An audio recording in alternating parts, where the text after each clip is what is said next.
اكيد اللي كان بيشتريه كان تنك. عارف انت اللي هو ده الام بي 3. طب قول لي اي حاجه طمني على نفسي. ده في بلاي وريكورد وبتاع، هو ده يعني؟ لا انا عارفاه ده، انا فاكره اسمه. ايه بقى؟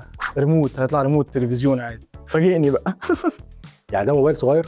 اللي هو يعني بقى موبايل لما اتطور، صح؟ لما اتخرج من الجامعه.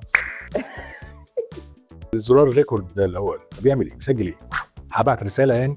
بيدي الارم مثلا زي الكول، ان انت عايز تكلمني كده، صح؟ حاجه ليها علاقه باللاسلكي. بيجر. بيجر. كان بيبقى مع الناس الكبار بس يعني. اكيد اللي كان بيشتريه كان تنك. عارف انت اللي هو مثلا حد ثانيه واحده. اللي انا عارفه عنه انه تقريبا بيجي حد يتصل برقم مرتبط بيه وبيظهر الرقم، فانت تشوف اي تليفون عادي وتتصل بيه، صح كده؟ حلو يعني بس يا جماعه.